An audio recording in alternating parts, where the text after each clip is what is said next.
Hi friends, how are you all today? I hope you guys are having a great day. For those of you who are new here, welcome. My name is Emma Carrington, and if you are interested in true crime and justice, you are in the right place. By way of a disclaimer, we discuss true crime cases involving domestic abuse and domestic homicide on this channel. So if that's not the kind of content that you were looking for, I completely understand. Thanks for stopping by. If you do stick around, I hope you consider hitting those like and subscribe buttons because it helps to push these videos out to more people. And by doing so, together we can spread awareness of the warning signs of domestic abuse that people may otherwise overlook. And that is what I'm hoping to achieve by covering these cases. Today's case is one that has been requested a number of times. It's the case of Alex Skeel. And I've struggled with how to present it because Alex has spoken out and been an advocate since his ordeal. So rather than retelling his story, I thought we could watch together as he walks us through what happened. If you would like to watch without my occasional commentary, I will be devastated. No, that's fine. I will put the link below to the original video.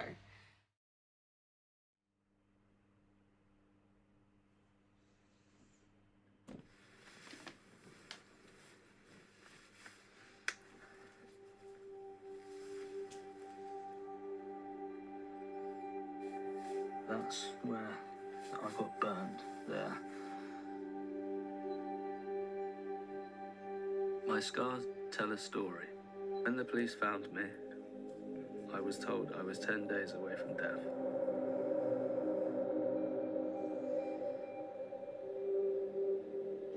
I was in love with Jordan, and it took me a long time to have the courage to say she was abusing me. People always ask me, why didn't you walk away?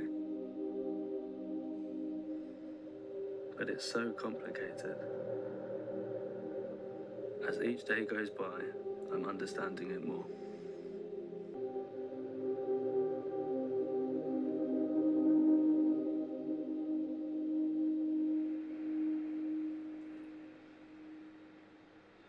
In June of 2017, Alex's girlfriend Jordan Worth was arrested on suspicion of assaulting him.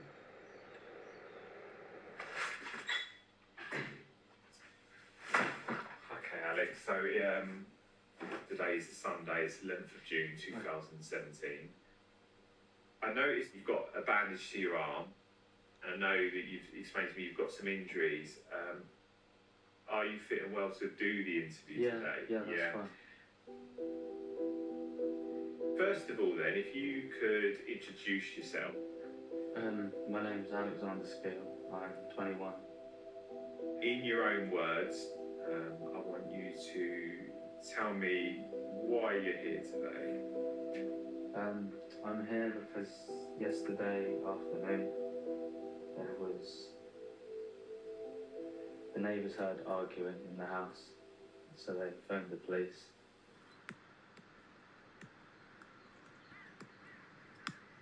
I grew up in Bedford. I basically just played football. Every Saturday and Sunday I was playing football, pretty much. I didn't really care about girls. I didn't at all, until Jordan came along.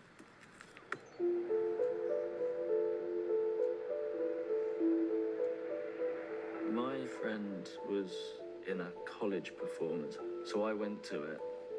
And she'd come to see her friend. We just started talking, and I was a bit surprised because I'd never really spoke to many girls at all. It felt quite cool. It was quite nice to say to people, "Yeah, what did you do the weekend?" I met up with Jordan. She was very caring, confident, loving. She just showed a real interest in me. Where's Alex now? I just want to sort everything out. Start again. Yeah. Yeah. You're both very young, aren't you? How old are you? 22, now it's 21. Okay. So what you were doing? I was holding a knife. I just Tell me, wanted him to come in the house. tell me about the knife. It was a big one from the kitchen. I think it was a bread knife. I'm not actually sure.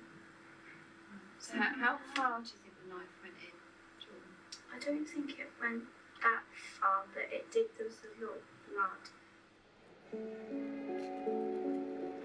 Alex was a kid that I knew from the playground at school. We just like clicked. So it was just normal to get to know his girlfriend. Alex's family were going on holiday, and Alex and Luke weren't going. Sort of teenagers were like, no, we'll have a free house, that'll be cool. Jordan was there, and she was part of the group. Got drunk a few nights, we ended up singing Bastille on a shed roof, and she seemed pretty cool, like, it's all good, like, we're all mates now. She was friendly when we first met. She was always quite quiet as well, quite timid. Everyone loved her. Everyone thought she was lovely. Everyone thought she was just delightful. He was just absolutely smitten by her, absolutely loved her to bits. She was just a bit tricky. We are a really close family and she didn't get us. She used to say things like, why'd you all sit around a table and eat dinner? She'd say, I don't really like the colour grey, I don't think you should wear the colour grey. Oh, I don't like your hair like that, you should have your hair like this. Oh, I don't like the shoes that you're wearing. But I never took it as a negative, it was just more or less like, oh, it won't impress her, I won't wear it again, sort of thing. And just on the whole, you don't look good in grey, you shouldn't wear your hair like that. They're the little things that are just put in place to increase control. It's like, well, if I can get them to stop wearing grey, if I can influence the way they wear their hair or what shoes they wear, it's just little by little I'm taking over and increasing control. And that's how it starts, unfortunately. And you don't even realize, like you said, you want to impress or make them happy or whatever, and it really doesn't seem like a big deal at the time. So you give up those tiny little things that add up to big things in the end. Her behaviour started to change the longer they were together and how the relationship grew. The mind games started playing. We booked Lion King in London for her 18th birthday. We had a great time, it was lovely. And then Alex messages at like midnight going, she's gone, I don't know where she is. I went into the toilet and I come out and she'd just disappeared, I don't know where she'd gone. We were all just like looking around for about an hour.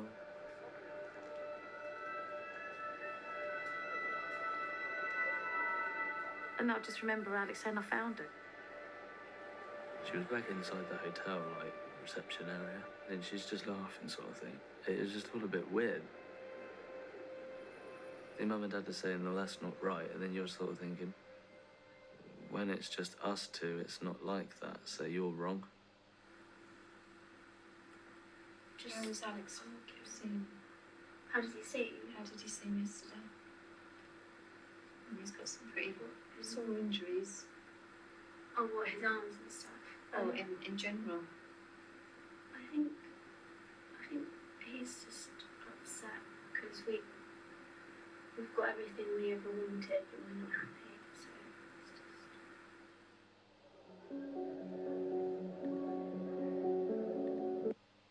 just. He's just upset because we've got everything we wanted and we're still not happy. That is because you are causing bodily injury to the poor guy. I think that's what's upsetting him, and probably even causing you to be unhappy in your life. Alex's mum wanted a big bash for her boys. She loves to show off her boys. And to be fair, like, they were doing so well. Like, Luke just got into uni, Alex was going on to college. I was like really excited for that 18, it seemed like it was going to be really good. I hired a hall and we had special invites made. He had a Leeds United cake, as he would. There was my mum's friend's daughter that used to come round quite a bit, and Jordan said, she's there, I'm not going to go, sort of thing. And I said, well, I don't know if she is actually going. And she was there. And then, like, halfway through the party, suddenly, there's shouting. Jordan targeted a 15-year-old girl, my best friend's daughter. Beautiful girl, very attractive. She just screamed abuse at her. He was spending time with his family, his friends, and she just wanted Alex all to herself. The music just stopped. Alex was sobbing. Jed was, what do you think you're doing? Telling Jordan to leave the party and stuff like this. And Alex was like, no, I want to stay at the party.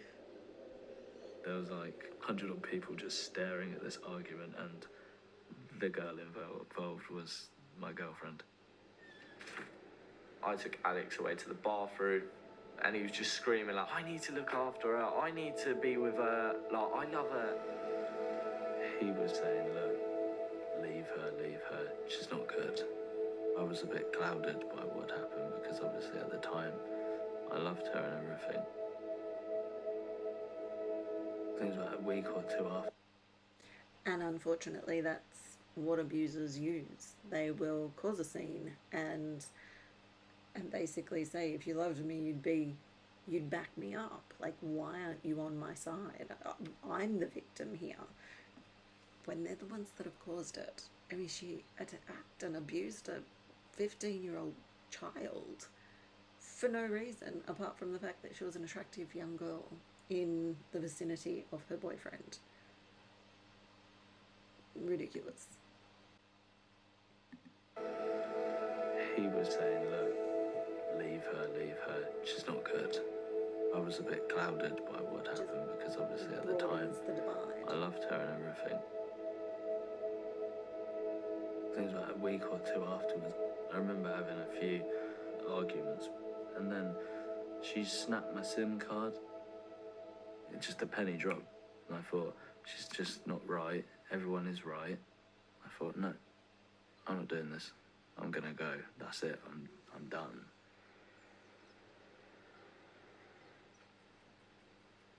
It was a cause for celebration for us. Like, we thought finally we got him back. We felt like we'd got him out of something very bad. Then just sort of a bombshell was dropped. She come back into Alex's life.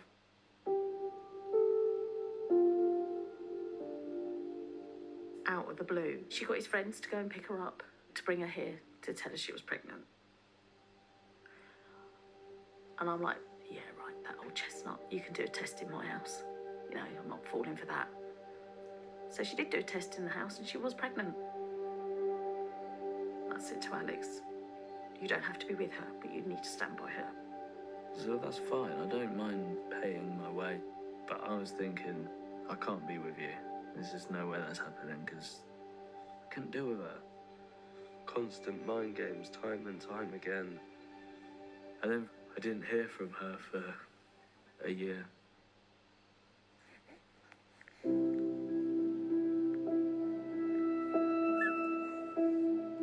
I got this text to say, are you willing to meet your grandson? And it was like, yes. And she just rocked up on my doorstep on the 12th of August. She spun the car seat round and it was just Alex. And I just fell in love with him. And I couldn't shut the door on my grandson. I went absolutely off my head. I said, why the fuck did you let her in and all this, that and the other? And I went, I get that, and I do understand what you're saying. I said, but please, let me be his nan. And Mum was like, she seems lovely, she's changed. Being a mum's obviously changed her. The beautiful little boy there. We all gave her the benefit of the doubt. She's a mum now. You know, give her a chance. And we even said to Alex, give her a chance. Alex's mum arranged for him to meet the kid, but without seeing Jordan. And it was very much like, he was like, okay, like that's disassociated it a bit already. I don't have to see her. He still hated her guts, but he can see his kid. I knew for about a week that I was going to be seeing TJ for the first time, and I sort of said, no, look, I want to do it with Grandad. We're close, really close. Whenever I was ill, I always wanted to be with Grandad. So when my Grandad driving the car, he's a lovely little boy, you know. He's lovely. You'll love him. I just remember walking in and he's just lying there, kicking around, being a little monkey, basically. And I just thought, well, yeah, that don't really surprise me, because that's what I'm like. It kind of all went a bit fast forward from there. Before we knew it, she was living with the Skeels. She was lovely, couldn't fault her. And it was just this lovely, extended, happy family.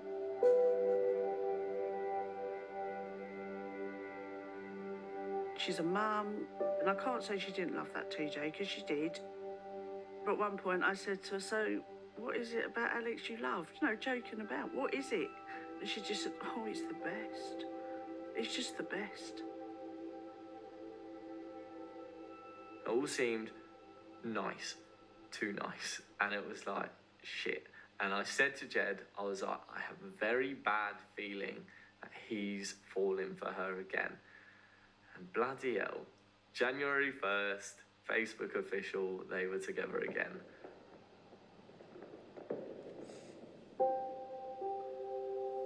He saw this as his life. He felt it was his happily ever after. It was probably the best it ever was. It was fun. I was happy, she was happy, TJ was happy. And then the cracks started coming. She just got back into his head to a point where you couldn't do anything to stop it. She played the game long enough to get the tick of approval, and she's back where she wanted to be. And now it's that much harder to walk away.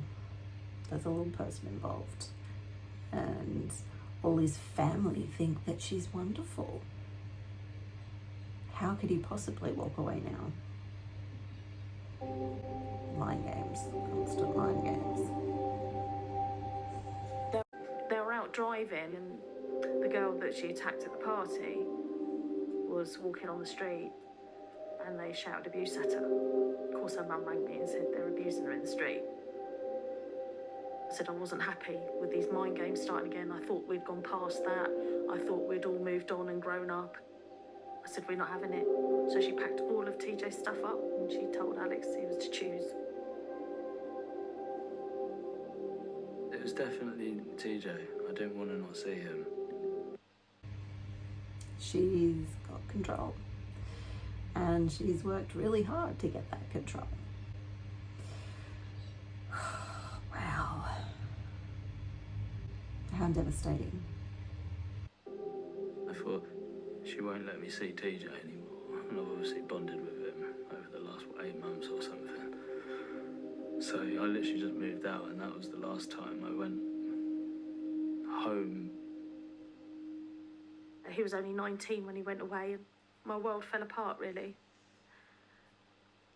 It was horrible. And I never saw Alex for 2 years.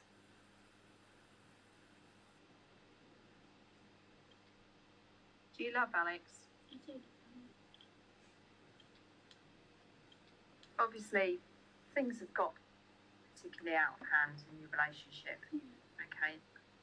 Alex has spent some time with us today, all right? And he's quite upset about what's happened. And he's told us some quite shocking things that have been going on. In May 2015, Alex, Jordan and baby TJ moved to Jordan's parents' home. I was happy, and I thought, I'm there for my son, and we're going to be a family. Shortly after I moved in, little things changed. She started accusing me of doing things with girls when we weren't together, and she was pregnant with TJ. Did I ever see this girl or ever speak to this girl?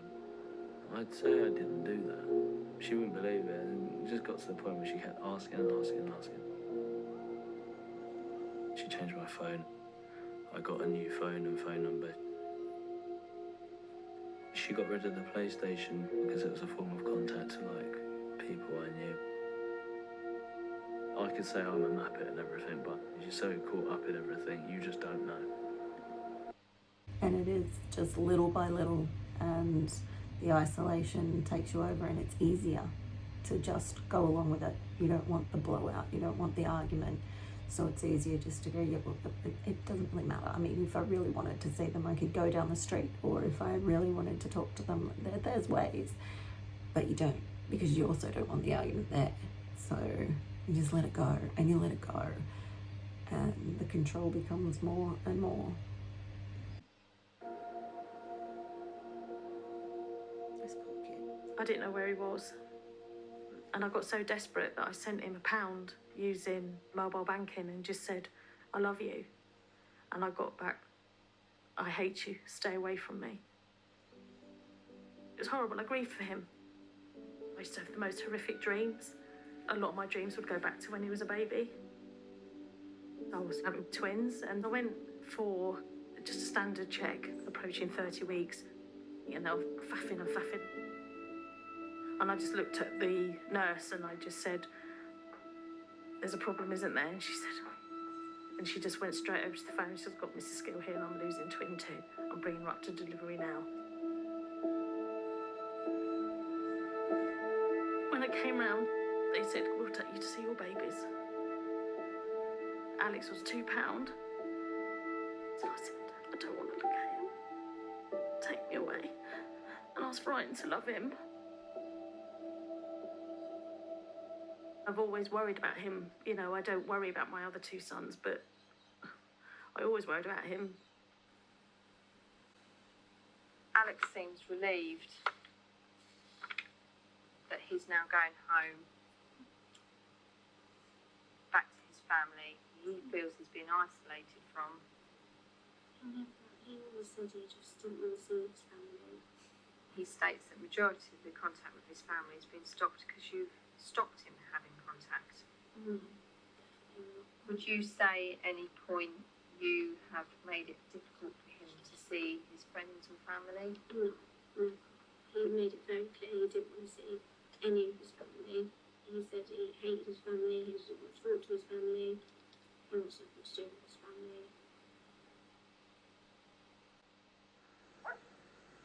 One day, she comes upstairs and she said, oh, my mum's just got a message off of your mum to say that your granddad has died.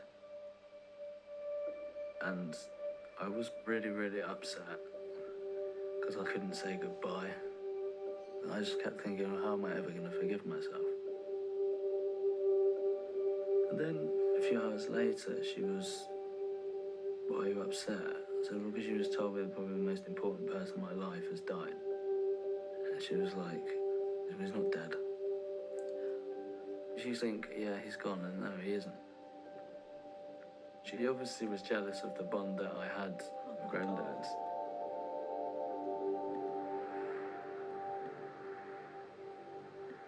It's a freaking nightmare.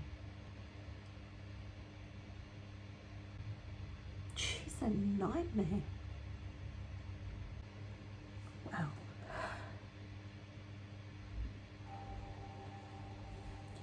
In July 2016, Alex and Jordan left Jordan's family home to live on their own in Stewartby. Sorry, Grandpa still got me. That first month, it was brilliant. It was really good. We had a nice house in a nice place. There was no arguing. And if everything carried on the way it was and kept going to plan, we'd have been absolutely fine. We'd have been more than fine. We decided that we would try for another child. And then straight away, we found out she was pregnant. And I thought, well, that's like amazing. I was really happy. But then everything just gradually got worse and worse and worse. I went to work. It was a really good job and I really enjoyed it. She told me that I needed to leave because it weren't good enough. I didn't like leaving. She was going to university. Jordan said, you're going to come to uni with me every day because I don't trust you at the home because you're going to go back to see your mum and dad without me knowing. I don't know how I got the money. She took my wallet off me. So then after that, I just went to uni with her every single day. Alex become a ghost. Like, he's untraceable. And he's missing all these massive things we'd spoke about years before. I literally could not listen to Bastille while he was away. Bastille would come on and I'd start crying in the middle of a club. We found a Facebook page of Alex, but his name was spelled A-L-I-X and his middle name of Thomas. And that was very weird.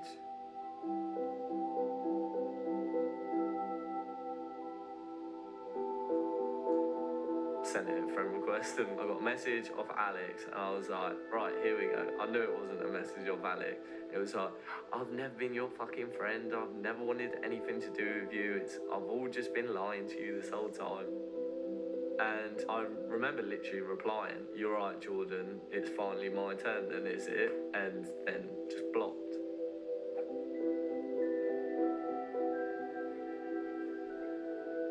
Seventeenth of August 2016.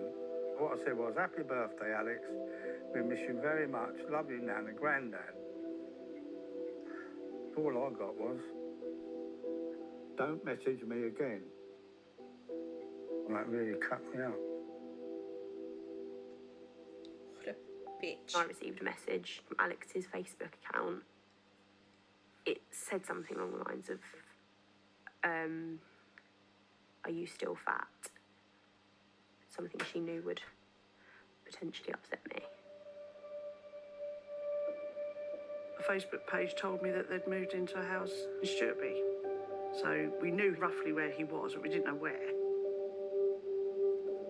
I said, look, I'm putting a stop to this. I'm going to find him. I'm going to go and find him. A friend of mine who was brought up in Stuartby, he drove round as well. She loved elephants.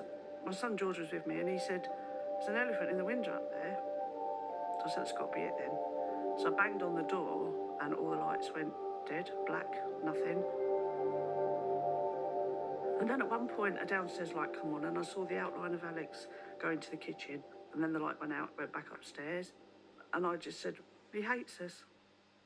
You know, when he's ready, we'll see him. But until then, we've just got to leave it. He says that you go at him about this period of time that you had a break in your relationship, okay?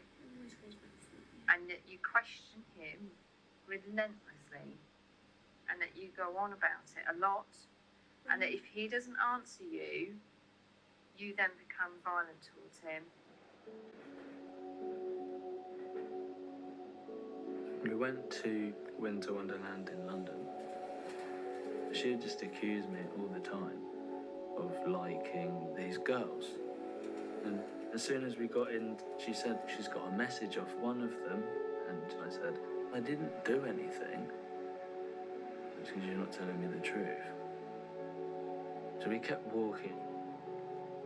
She's like, we're not going to go. And I said, no, we are, because we've come all this way. It's just pointless to just go back. Then she was like, go into Boots and buy some 1 a day sleeping tablets. And as long as you take one, we'll go. I got the sleeping tablets. I just took one. And she goes, put all the rest of them in your mouth. So I put all of them in my mouth. Then she said, crunch them down and then swallow them. I just did as I was told. It was really strange. I was like full on dozing off. It was so strong. I don't remember anything about how we left there.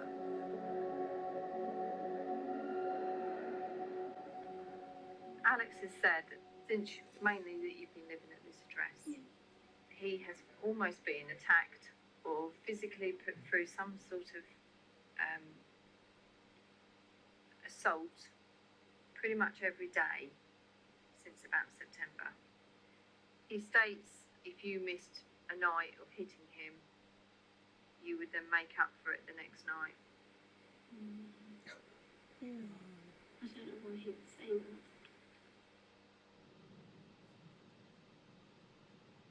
We went out and everything seemed okay. And I looked out the window and she goes, right, that's it. And she picked up her hairbrush and she just full on went whack straight there. And the tooth was near enough off. I had no money. I didn't drive. So in the end, I just went like that and just ripped the tooth out. Tell me about this hairbrush that you keep in the car. Well, whenever we've had an argument in the car, I'll wrap just my hairbrush so it's inside and I'll just sort of hit him either wherever I can. There was so many occasions where I would be asleep and she'd smack me on the head and I'd just go in the mirror and I'd look and I'd just be bleeding. There was a hammer, but I never hurt him. She started to use knives. How can you say, well, there was a hammer, but I never hurt him? The two do not, they can't coexist. You can't say, oh yeah, I used a hammer on him, but I didn't hurt him. Like, what was, seriously, not okay. I only ever cut him, I never stabbed him. It's Amber Heard. She didn't punch him, she hit him. She only ever cut him, she didn't stab him. I wasn't eating properly. She didn't let me. Sometimes he says, oh, can we cook pasta? And I'll say no because I'm not hungry. She said, you're not allowed to sleep in the bed. So I slept on the floor. Yeah, that's very true. Me and TJ sleep in the bed. I could feel that my body was starting to shut down.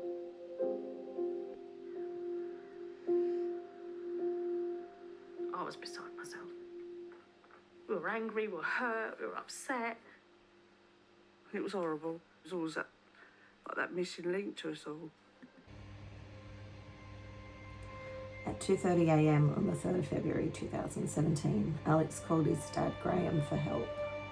His dad Graham called me and said, come on, Sue, will you come with me? He's asking for help down the phone. So we went back to the house, get there, all the lights go off again. And I said, you don't open the door and ring the police. And he was going, go away, I don't want you here. And he said, no, you've called for help and I'm here. 2 cars came. They told us to sit in the car while they went in. And they came out to us and said, oh, they've had a row. The police said they put them in separate rooms, had a word with them, it's all fine. But your son is walking with a limp. And that was it. We went and watched Bastille in a concert in Leeds. It was fun. Like my favourite band in my favourite city. But the next morning, I remember waking up in the morning to boiling water being poured on my back. It was horrible. It hurt. It was so sore. And it was so bad, he screamed. Never in Leeds, never. He says that he's told to make a story up to tell your parents that the shower in the hotel was faulty. Sorry, I don't know why. Have you ever subjected him to a lie detector test? Yeah, Would you do that regularly? no, we only did it I think it was like one day we did it. She got a £5 lie detector and she told me to strap my hand in it. And she had a boiling water kettle. The lie detector buzzed to suggest that I was lying. I ran off and I just ended up just slamming the door shut. I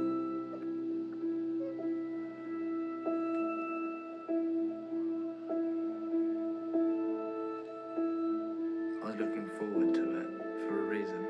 It could change her from doing all the stuff she's doing to me, and it might stop it, but that lasted about 3 days. The next thing, the police knock on the door and there's blue flashing lights.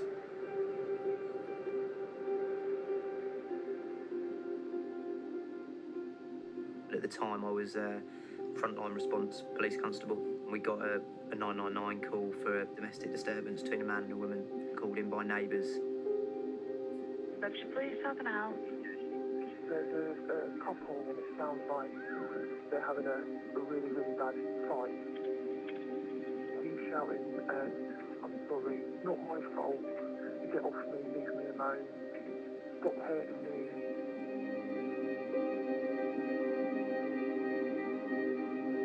We arrived, we had to do quite a bit of knocking and, police opened the door, shouting, and eventually Jordan came to the door and she looked fine, she was sort of casually dressed and didn't look dishevelled or anything, and she straight away said, oh, there's been a problem, Alex has hurt himself.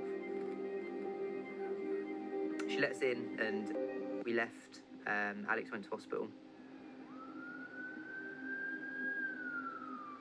I was lying there with like a paracetamol drip in my arm, and they had to scrape all of the rubbish skin away, and literally it was just left red, pink and raw.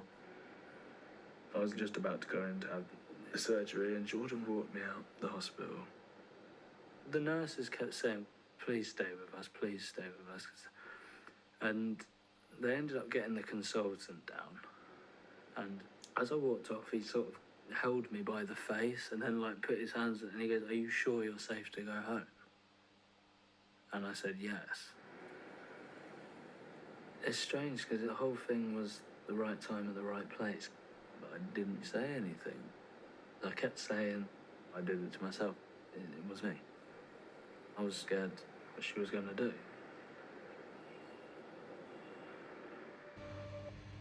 And people think that's crazy. It is amazing. You can think that that was the perfect opportunity, but when you're there and it's spur of the moment and it's a case of, do I take this opportunity? It'd be like being in a hostage situation and someone's left the key there. It's like, oh, is it a trap? Is it you'd be second guessing and oh my gosh, what if this makes it worse? That type of thing. I haven't prepared for this. I'm not ready for this. And you wind up back where you were. But I know how to deal with that and I can plan to get to the next phase. It can be seen as crazy. It's a freeze moment a lot of the time. There's no fight left. There's no flight. It's a freeze moment. It's like, if they find out that I've said something to you, I'm in big trouble. Things are going to be okay. Things are okay at the moment. Don't upset the apple cart. Sounds ridiculous, but until you're there, you just don't know.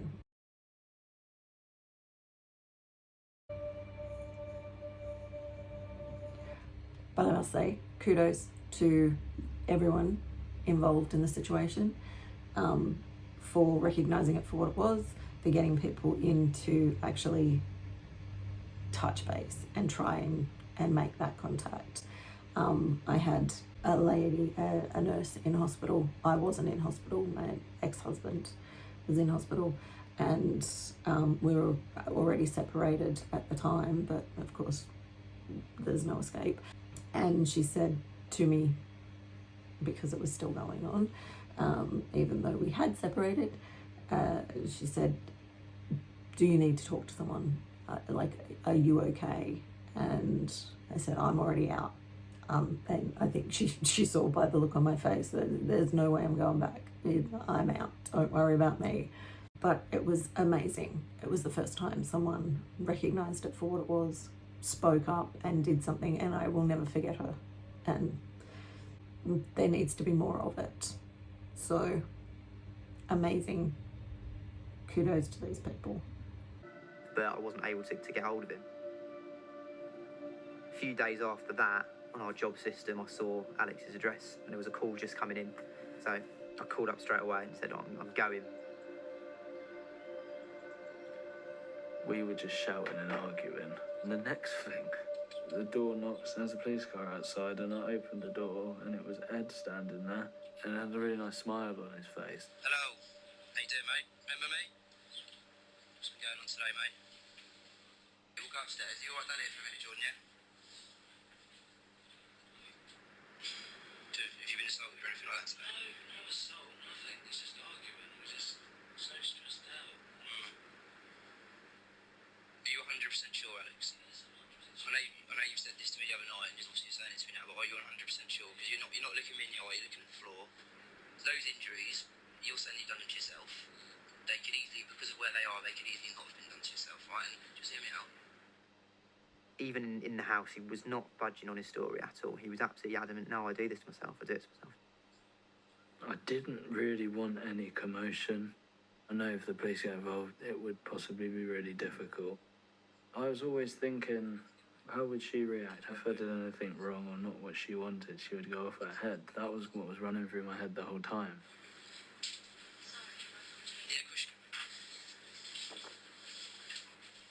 I just wanted to try and be as much on his level as I could. You know, he's a few years younger than me, but not a dissimilar age. You know, we're both blokes, and I thought I need to get him out of this environment. Let me go down A&E, mate, and get him redressed. Grab a jacket and some shoes, mate, whatever you got, wallet, whatever. So, mate, are you coming back here tonight, mate?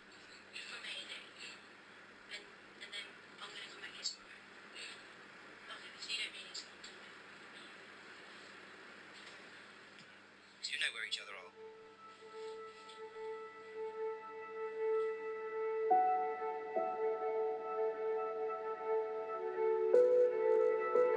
He sat me in the police car and he said, right, we're not leaving it until you tell me the truth. You need help, she needs help, your children need help, you all need help. And I still said, no, I'm doing this all to myself. I turned my camera off and I said to him, look, my camera's off, it's just you and me in this car. Straight away, I just said it. And I said, please just go on what the neighbours have said, because I don't want to say that it's come from me. He just quite calmly said to me, yes, it was her. I just need to explain to you that at the moment you're under arrest on suspicion of assault, occasioning grievous bodily harm. I sat her down in the living room. I didn't really know what to expect in terms of how she was going to react, because she's very slight, very well-spoken, very polite, you know, to all intents and purposes, friendly and well-meaning young lady. Obviously, it's serious because you have been arrested, yeah? But we'll go down and we'll have a chat at the police station and we'll get everything in black and white properly, give your side of the story on saying about what happened. Yeah? So what we'll do is we'll leave Iris with your parents. Yeah? Are you happy with that? That's fine, Yeah? And on the drive back, she was saying to me, oh, so, you know, how long do you think I'm going to be in? Do you think it'll be maybe an hour? I said, no, it might be a bit longer than that. I just want to give Ed a round of applause. I love you, Ed. Once we allowed him to get to the hospital by sort of removing her from the equation, the doctor said that they reckon had probably 10 days from death. You know, things couldn't have got much worse than what they were for Alex. That night we put Alex in a hotel, and I think one of the police officers bought him a McDonald's on the way to the hotel, and he said it was like the best food he'd ever eaten because he hadn't eaten a proper cooked hot meal for so long.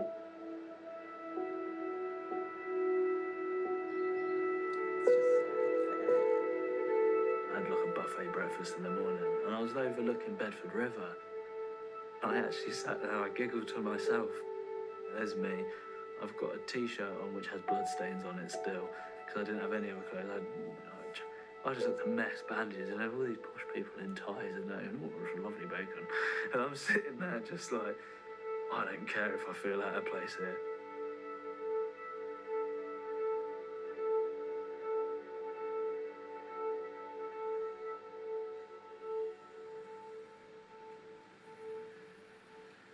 Okay, so Alex, have you ever acted in self-defence towards Jordan? I've never lashed out, because I haven't on purpose. I don't want to hurt her. No. Okay. Tell me why you've never reported it to the police or anybody else. Because I thought it would blow under the carpet one day. Yeah. I thought it would be fine. We talked in detail about the incidents that happened on the 3rd of June and 10th of June when the police attended, okay? And you've accepted that you have thrown water over him that was boiling, okay? And you have accepted that you swiped at him with the knife and cut him, all right? And the other times were just maybe like. But you can't argue about those injuries because they're quite obvious because the burn marks and the cuts, okay? Just tapped him Police with a attended knife. on both these occasions, all right?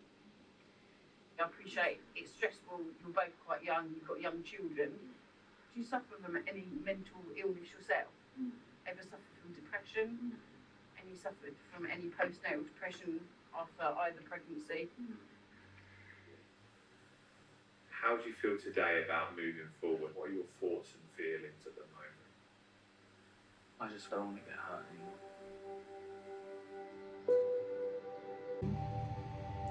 28th of September 2017, Jordan is charged with 17 counts, including grievous bodily harm and controlling or coercive behaviour.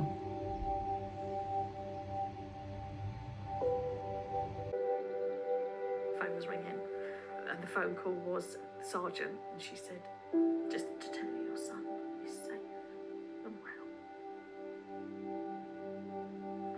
And I said, "What's happened?" I said, "Has she hurt him?" And she went, "Yes, he's been burnt, stabbed and slashed."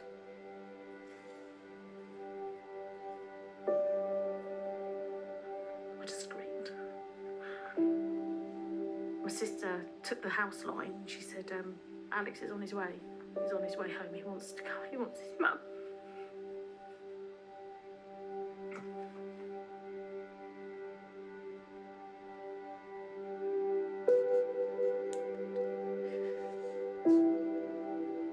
What he looked like coming up, that he couldn't even barely walk up the path.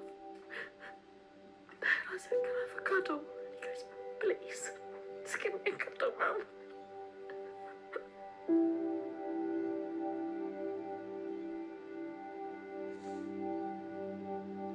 He said, "I'm sorry." And he was, his body, he didn't even smell alive.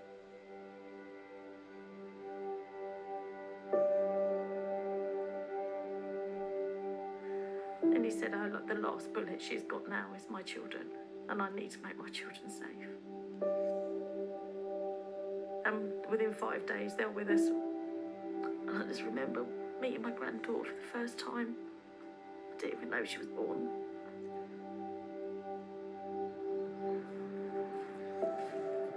Hello, mate. How are you? It was so surreal seeing him again. I just grabbed him, made sure he was real, and just hugged him very tight.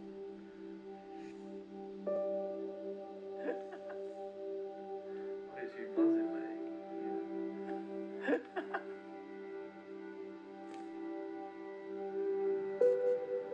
It was good to have him back. He was safe again. But it was just horrible to hear about what she did to him and what she put him through, especially when it's one of your best friends. Jordan pleaded guilty to 3 of her 17 counts. Her sentencing day, there was no sense of remorse, I'm sorry. The only thing the judge did say was Jordan doesn't blame Alex for anything that she did to him. I think in her mind, the more she did and seeing him stay, the more she felt like he really did love her because he still stayed.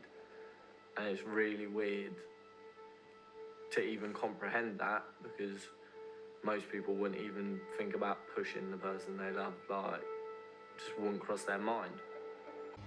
On 13th of April 2018, Jordan was given 2 7-year sentences for wounding with intent and grievous bodily harm to be served concurrently, and a consecutive sentence of 6 months for controlling or coercive behaviour. Jordan was the first female in the UK to be convicted of this charge.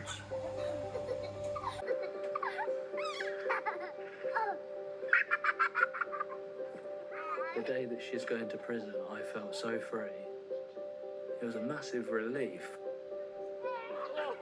I remember just sort of saying, I can actually look over my shoulder now for the first time in 5 years without worrying. It's good that we got there when we did, but because it's so unusual, it's a female offender, just didn't come together in our heads as quickly as perhaps it should have done. I was quite critical of myself after the incident because I felt like I should have challenged more and seen it more the first time I attended the address. We'd all be lying if we didn't say that we don't sit back and think, how does this happen to a man? It did start very, very subtle, not allowed to seeing his friends when he wanted to, having to have his hair cut a certain way, only allowed to wear certain colours. That's how it all started. It didn't start with a knife to his leg. It took a long time to get to that. How have you scored that? How have you scored? Domestic abusers, doesn't matter what gender they are. A victim is a victim and an abuser is an abuser. There can't be any gender tied to it because it doesn't matter. Like, a victim still hurts whether they're a male or female, and an abuser is still just as nasty whether they are male or female, and it's as simple as that.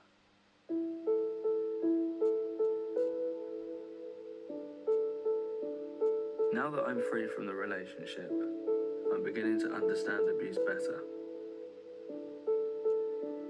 And I hope I can help others understand it too. Right, spread around. No, you're just blocking the pass off. I'm starting with the football team I coach. They are sponsored by a domestic abuse charity. And I'm talking to professionals about how to recognise signs of abuse. It's going to be locally set up, and that's what the groups run out. The memories will never leave me, but I'm learning how to cope. You jumped over looking miss. Thank you very much. I like that. You alright? I have so much support from my friends and family, and I'm building a future for me and my kids. So, yeah, crazy. She is a real piece of work, and as evil as it was to tell him that his grandfather was dead, I am so pleased that he wasn't. It was so good to see him, give him a hug. I will pop a link to Mankind, the charity that supports Alex's football team, in the description box below. But other than that, my darlings, that is all I have for you today. If you are finding this content valuable, please do all the YouTubey things and like, subscribe, share, hit the bell so you don't lose my little channel on the interwebs. And please leave your thoughts about this case in the comments below. As always, there's a list of resources down below if the content of this case has raised any concerns for you regarding your own relationship or that of a loved one. Thanks for being here, and until next time, please take care of yourselves and be kind to one another. Bye.